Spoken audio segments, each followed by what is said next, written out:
Everyone, welcome back to my channel education shelf live. I am doctor Riddhi Agrawal और आज के part में हम बात करने वाले हैं मोशन इन अ प्लेन की, जो कि आपकी एनसीईआरटी में चैप्टर 4 है। तो ऑलरेडी हम चैप्टर 3 जो है वो कवर कर चुके हैं, जो कि था motion in a straight line. आज से हम मोशन इन अ प्लेन की बात करेंगे और इस चैप्टर को भी हम 2 पार्ट्स में कवर करेंगे।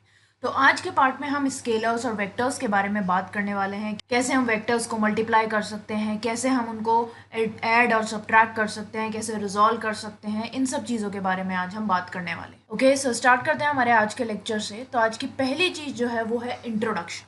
अब देखो, हमने पिछले जो लेक्चर्स थे 2, उसमें ये पढ़ा था कि अगर हमें वेलोसिटी, एक्सेलरेशन, डिस्प्लेसमेंट, इन सबको डिस्क्राइब करना है तो हम सिर्फ प्लस और माइनस का साइन ही यूज़ कर पा रहे थे, क्योंकि वो एक सिंगल डायमेंशन में मोशन था। लेकिन अगर हम एक प्लेन के मोशन की बात करें, यानी कि जो 2D मोशन है उसकी बात करें, या स्पेस में जो मोशन होता है जो कि 3D होता है उसकी बात करें, तो हम वेक्टर्स यूज़ कर सकते हैं अगर हमें डिस्प्लेसमेंट, वेलोसिटी और एक्सेलरेशन को डिस्क्राइब करना हो तो। इसीलिए सबसे पहले हमें ये चीज़ समझना ज़रूरी है कि आखिर वेक्टर्स की लैंग्वेज क्या होती है, आखिर वेक्टर होता क्या है, किस तरीके से हम वेक्टर को एक रियल नंबर से मल्टीप्लाई कर सकते हैं, ये सब चीज़। तो आज हम उसी के बारे में बात करें। Okay, so the first topic for today's lecture is scalars and vectors. तो हम सबसे पहले ये देखेंगे कि आखिर स्केलर्स और वेक्टर्स होते क्या हैं। तो जैसा कि हमने देखा था कि हम जो फिजिक्स में क्वांटिटीज़ होती हैं उन्हें 2 कैटेगरीज में डिवाइड कर सकते हैं। पहली है स्केलर्स और दूसरी है vectors.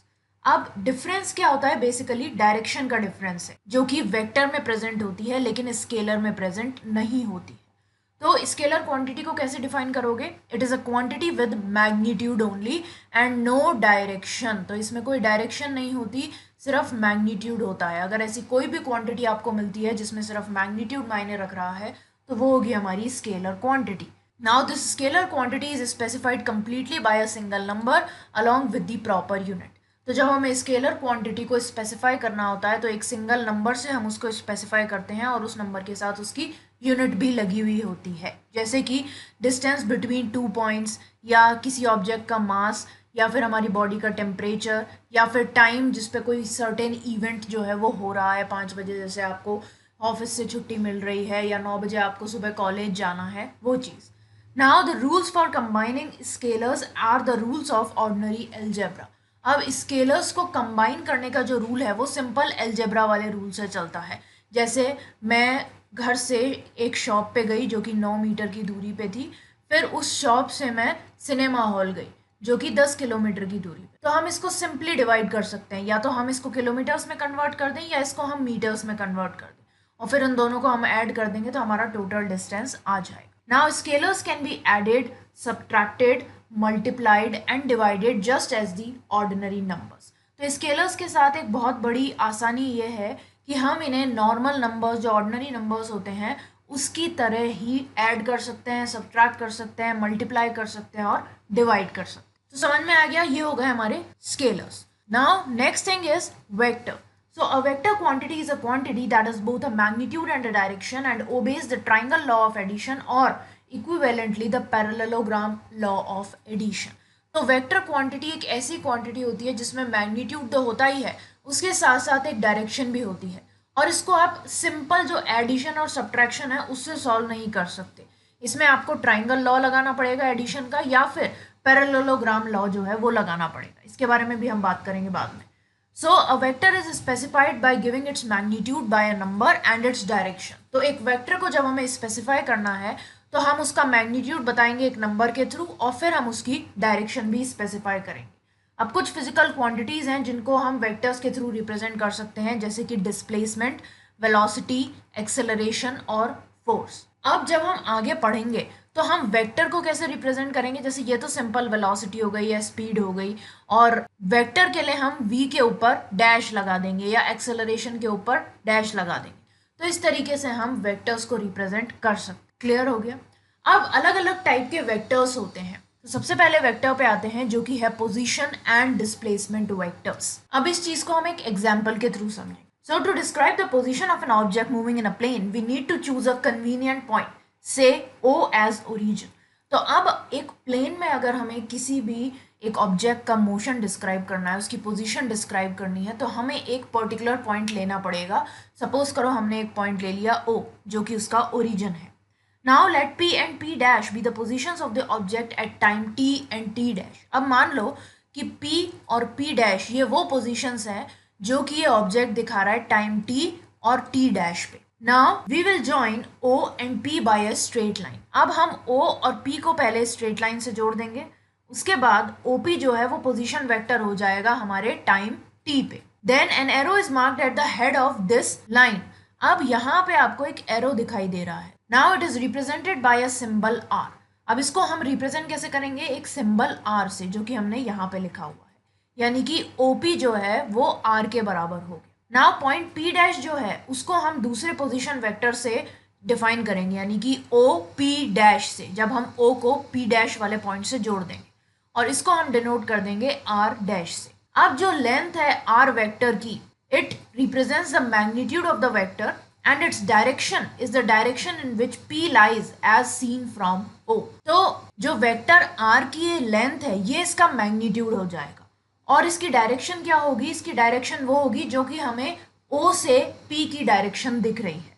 Now if the object moves from P to P dash, then the vector PP dash is called displacement vector corresponding to motion from point P to point P dash। इसी तरीके से अगर कोई object P से P dash तक जाता है तो जो हमारा वेक्टर है वो PP डैश हो जाएगा, जिसका स्टार्टिंग पॉइंट P पे है और एंडिंग पॉइंट P डैश पे। Clear? Now it is important to note that the displacement vector is a straight line joining the initial and final position and does not depend on the actual path undertaken by the object between the two positions। तो मैंने ये चीज़ पहले भी बताई थी आप लोगों को कि डिस्प्लेसमेंट में हम पाथ के बारे में बात नहीं करते, सिर्फ इनिशियल और फाइनल पोजीशंस के बारे में बात करते हैं। एक बार फिर से समझा देती हूँ। सपोज करो PI जो है वो हमारा इनिशियल पॉइंट है और PF जो है वो हमारा फाइनल पॉइंट है।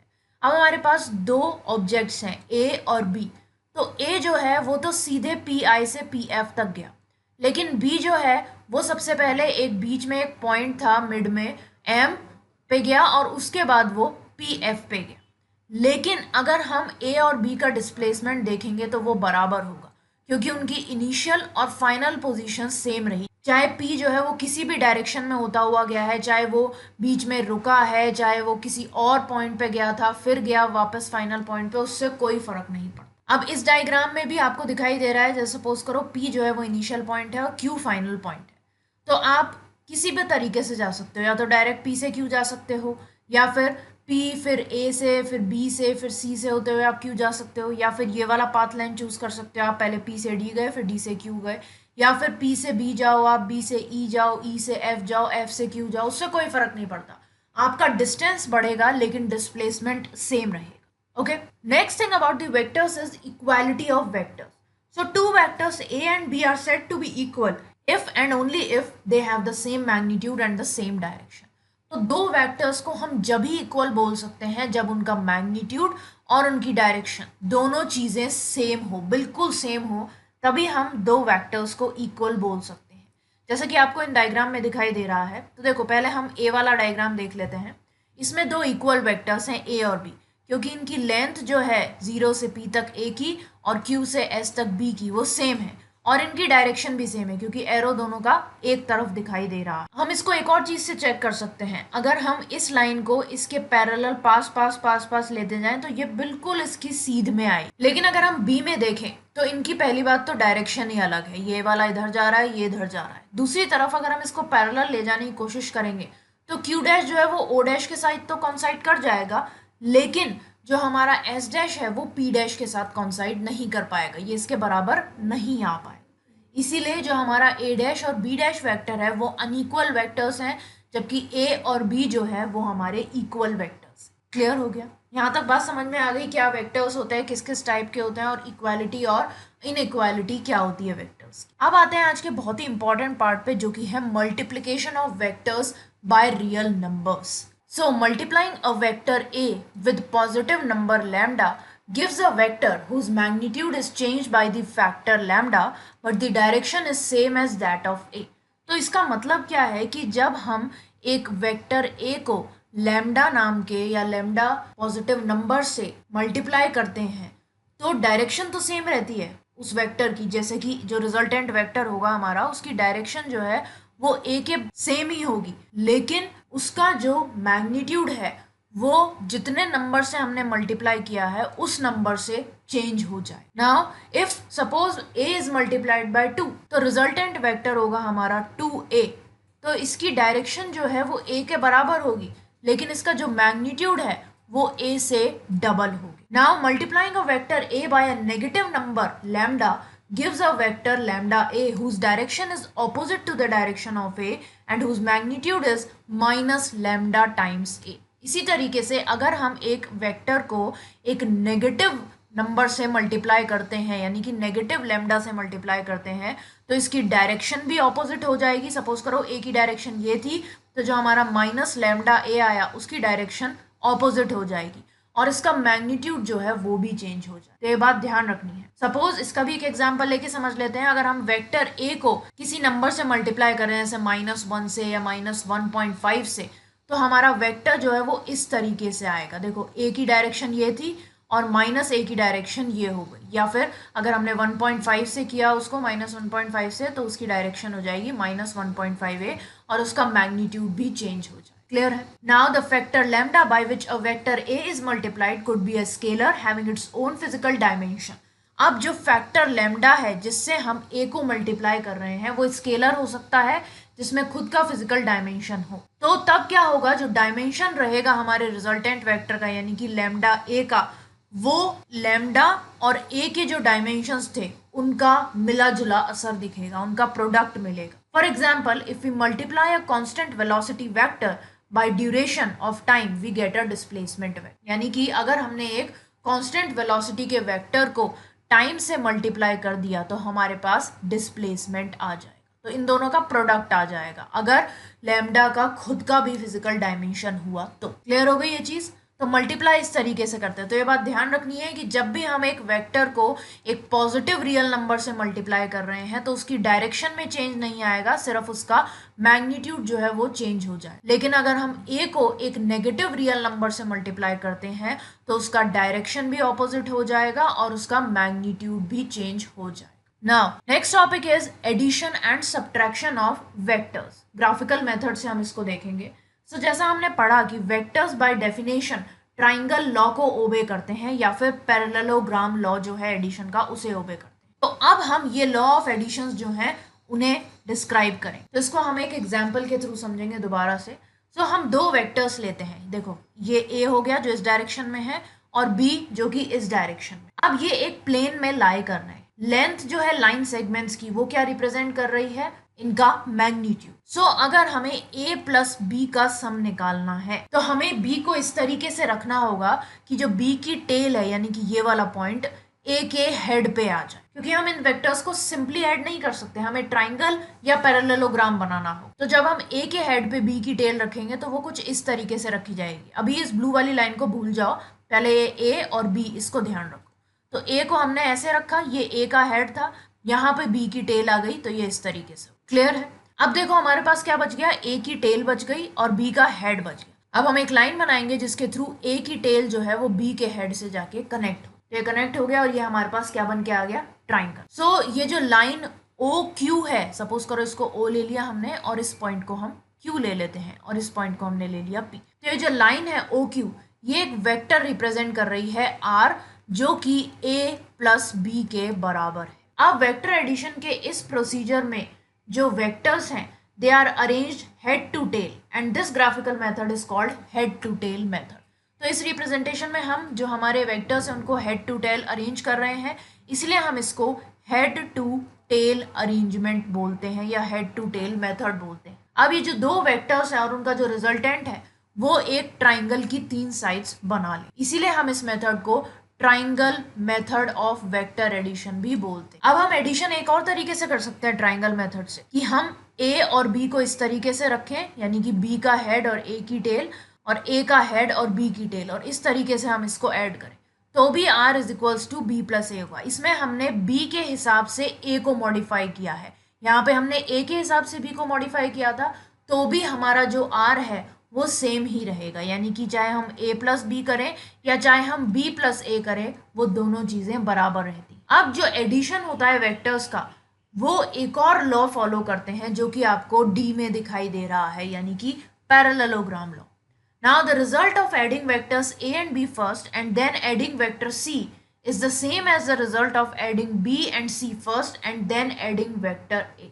तो इसमें हम तीन वेक्टर्स को ऐड कर रहे हैं, तो चाहे हम पहले a प्लस बी को ऐड करें और फिर उसमें c मिला दें, या फिर हम पहले a को अलग रहने दें और b प्लस c को ऐड करके फिर उसमें a ऐड करें, तो वो दोनों चीज़ें सेम रहें. क्लियर हो गई ये चीज़. तो चाहे हम पैरेललोग्राम लॉ लगाएं चाहे हम ट्राइंगल लॉ लगाएं, हम आराम से वेक्टर्स को ऐड कर सकते हैं. अब हमने जो a और माइनस ए वाले वेक्टर्स देखे थे पिछली साइड में, उन्हें ध्यान करने की कोशिश करो.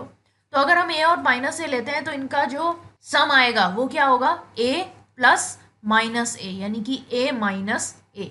तो मैग्नीट्यूड जो है दोनों वेक्टर्स का वो सेम है लेकिन डायरेक्शन ऑपोजिट है, इसीलिए जो रिजल्टेंट वेक्टर रहेगा हमारा उसका मैग्नीट्यूड हो जाएगा 0. और इस तरीके के वेक्टर को हम बोलते हैं जीरो वेक्टर या फिर नल वेक्टर. अब जो मैग्नीट्यूड है नल वेक्टर का वो 0 होता है, इस वजह से इसकी डायरेक्शन को हम स्पेसिफाई नहीं कर पाते. तो एक तो नल वेक्टर के लाने का तरीका ये हो गया.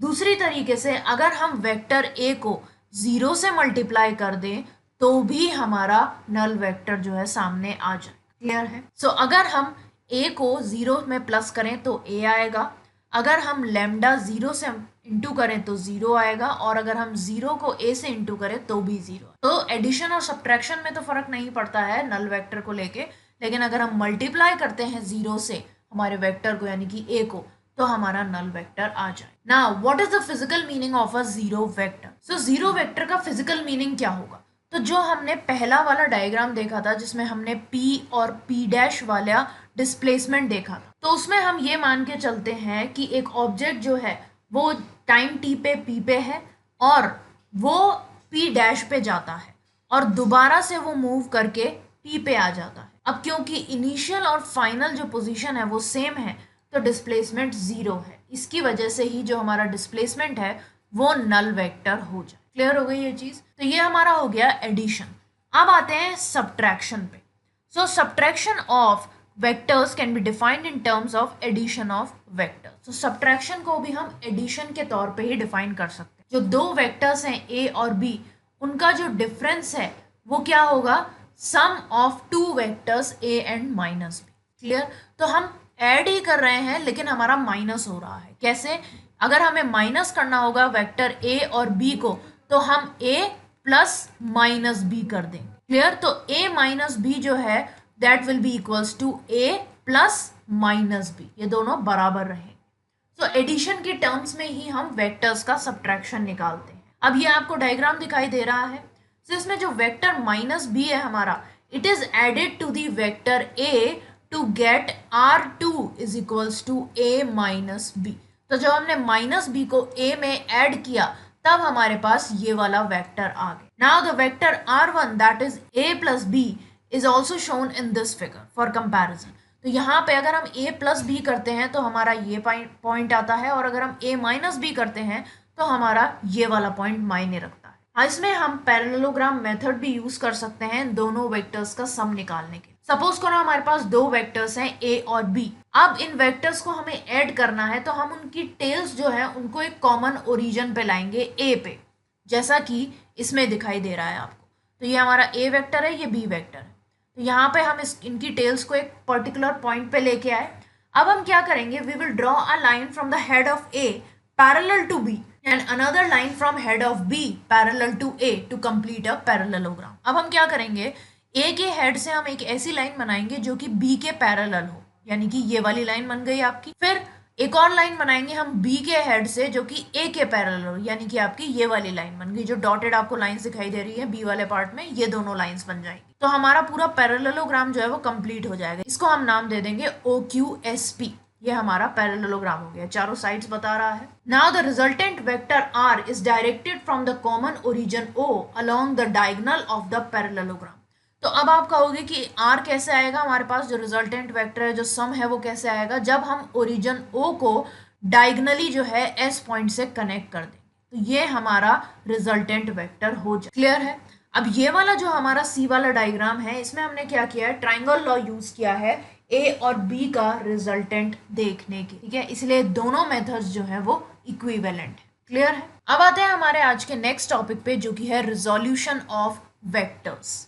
अब इस चीज को भी हम एक एग्जांपल लेके समझेंगे। So suppose A and B are the two non-zero vectors in a plane with different directions and let A be another vector in the same plane।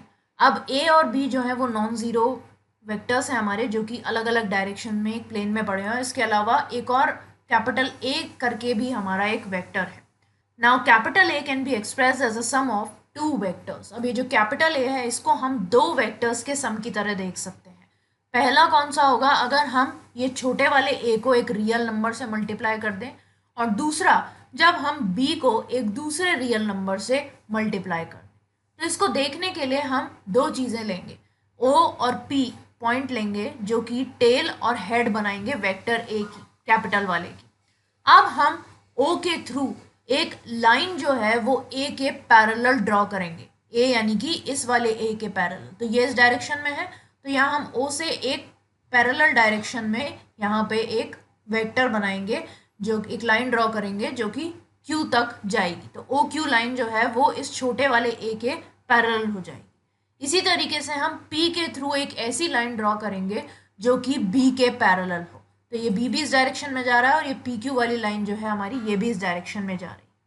अब इनको हम अब इन दोनों लाइंस को हम Q पॉइंट पे इंटरसेक्ट कराते हैं। तो हमारे पास क्या आ जाएगा, capital A will be equals to OP। अब जो कैपिटल A है वो OP के बराबर है, और OP जो है वो किसके बराबर होगा, OQ प्लस QP के। लेकिन जो OQ है वो A के पैरेलल है छोटे वाले के, और QP जो है वो B के पैरेलल है। इसी वजह से हम क्या लिख सकते हैं, that OQ is equals to lambda A and QP is equals to mu B। तो यहाँ पे जो लैम्डा और म्यू है वो रियल नंबर्स है। सो ए क्या हो जाएगा, it will be equals to lambda A plus mu B.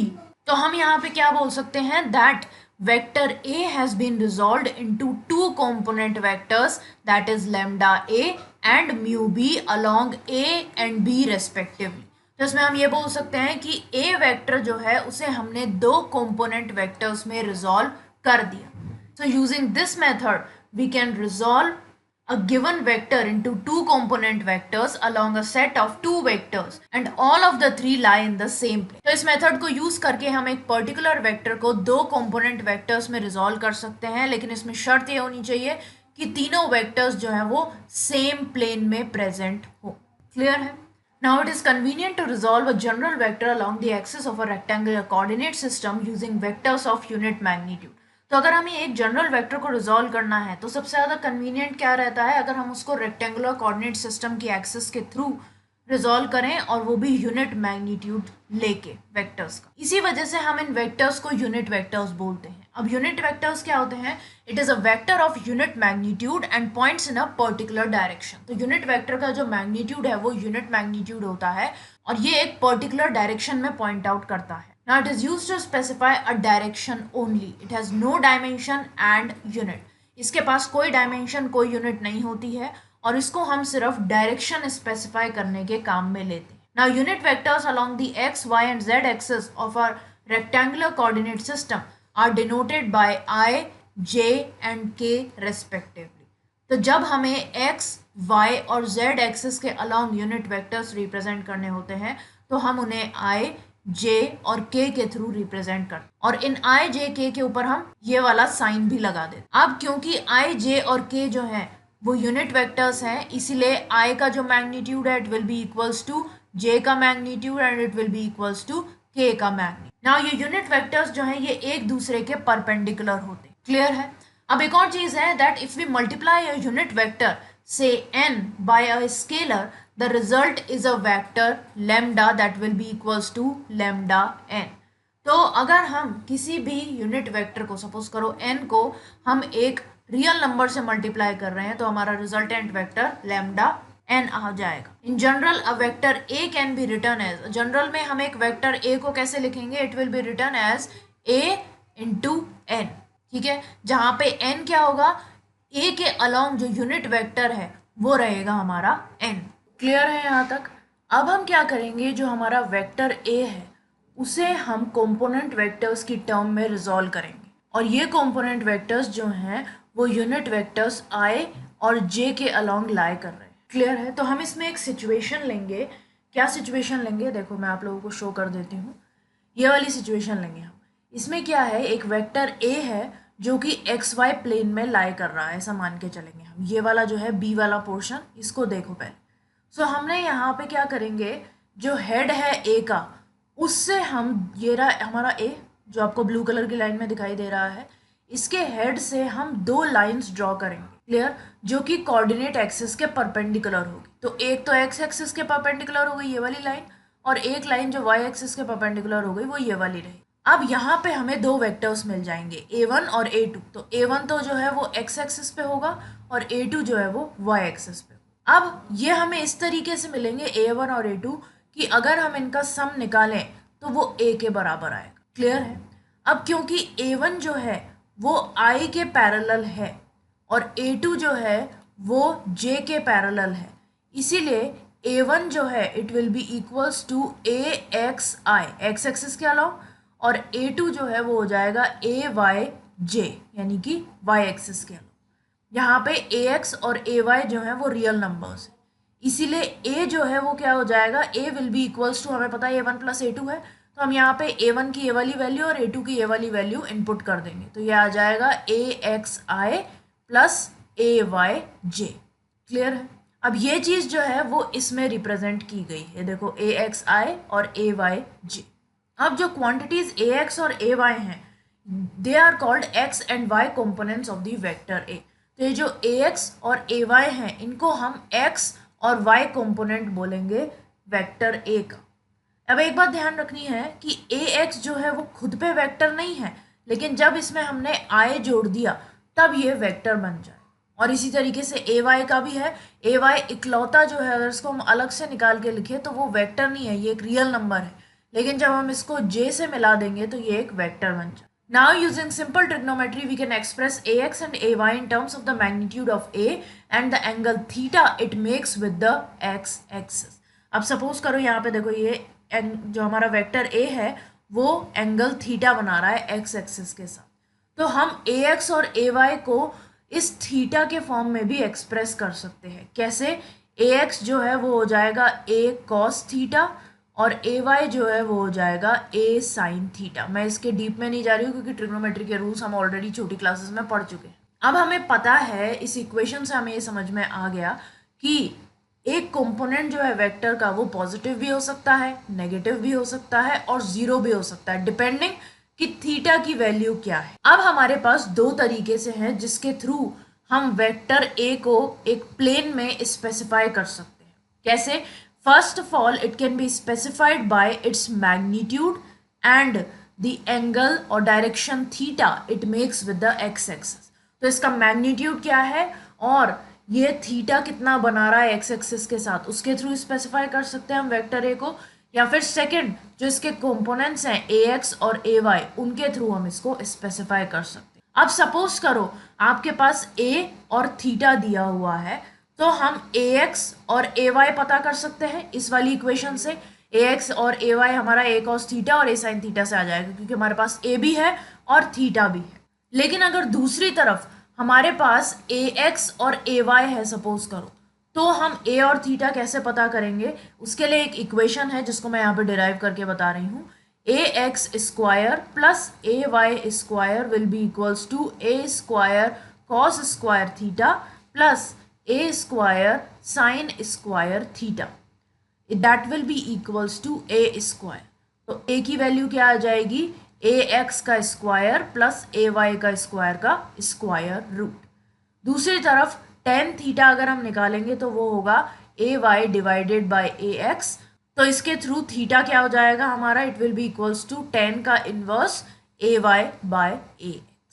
Clear हो गई ये चीज़? तो इस तरीके से अगर ax और ay दे रखे हैं तो हम a और थीटा निकाल सकते हैं, और अगर a और थीटा दे रखा है तो हम ax और ay निकाल सकते हैं। तो अभी तक हमने ये देख लिया कि एक वेक्टर अगर एक्स वाई प्लेन में लाई कर रहा है तो उसकी कैलकुलेशंस कैसे करेंगे। अब इसी तरीके का प्रोसीजर हम ऐसे वेक्टर के लिए भी यूज़ कर सकते हैं जो कि तीनों प्लेन्स में लाई कर रहा है, यानी कि एक्स में भी, वाई में भी और जेड में भी। तो इसमें क्या है, हम अल्फा, बीटा और गामा एंगल्स ले लेंगे जो कि ए इन तीनों के साथ बना रहा है। तो अल्फा एंगल बनाएगा वो एक्स एक्सिस के साथ, बीटा एंगल बनाएगा वाई एक्सिस के साथ और गामा एंगल बनाएगा वो जेड एक्सिस के साथ, जैसा कि आपको इस डायग्राम में दिखाई दे रहा है। तो देखो ये हमारा ए वेक्टर है जो ब्लू कलर में दिखाई दे रहा है, ये एक्स वाई जेड तीनों प्लेन में, मतलब एक्स वाई जेड प्लेन में ये एग्जिस्ट कर रहा है, 3D प्लेन में एग्जिस्ट कर रहा है एक तरह से।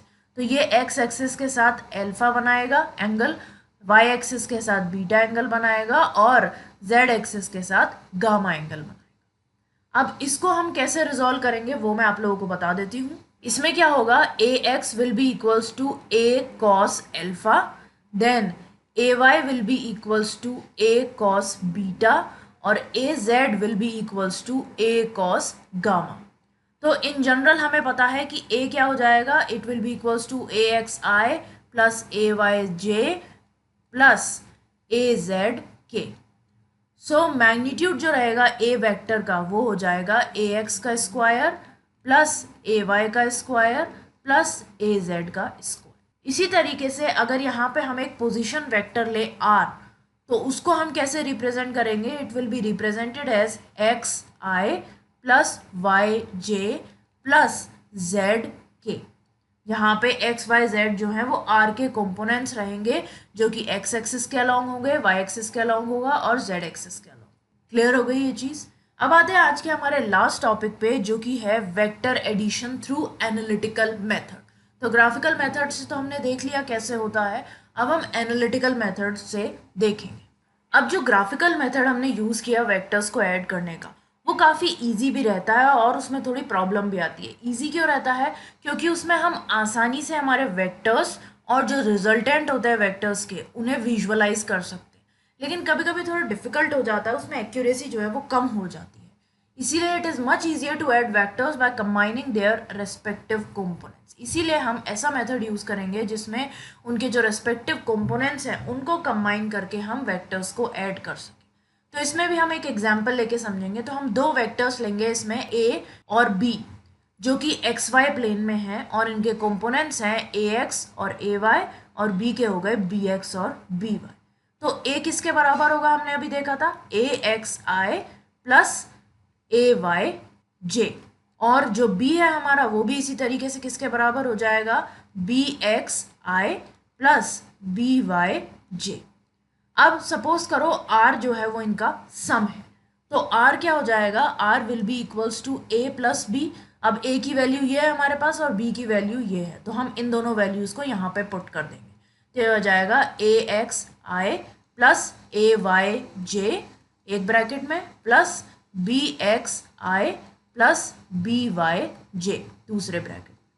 अब क्योंकि वेक्टर्स जो हैं वो कम्यूटेटिव और एसोसिएटिव लॉज को फॉलो करते हैं, तो हम इन वेक्टर्स को रीग्रुप कर सकते हैं हमारी कन्वीनियंस के अकॉर्डिंग। कैसे रीग्रुपिंग करेंगे हम इसकी, ऑब्वियसली ए एक्स आई और बी एक्स आई, इसमें आई कॉमन है तो इसको हम अलग से लिख लेंगे। कैसे लिखेंगे हम, ए एक्स प्लस बी एक्स को एक तरफ लेके ब्रैकेट में बंद करके और कॉमन बाहर लिख देंगे आई, प्लस जो हमारा ए वाई और बी वाई है उसको हम अंदर लेके और बाहर इसमें लिख देंगे जे। अब क्योंकि हमें पता है कि r जो है वो क्या होगा, r will be equals to r x i plus r y j. तो जो आर एक्स है हमारा वो किसके बराबर हो गया, r x will be equals to a x plus b x, और आर वाई किसके बराबर होगा, a y plus b y के। क्लियर है। अब जो हर एक कॉम्पोनेंट है रिजल्टेंट वेक्टर r का, वो a और b के करस्पॉन्डिंग कॉम्पोनेंट्स का सम होगा। जैसे कि r जो है, आर एक्स जो है वो ए एक्स और बी एक्स का हो गया, और आर वाई जो है वो ए वाई और बी वाई का हो गया।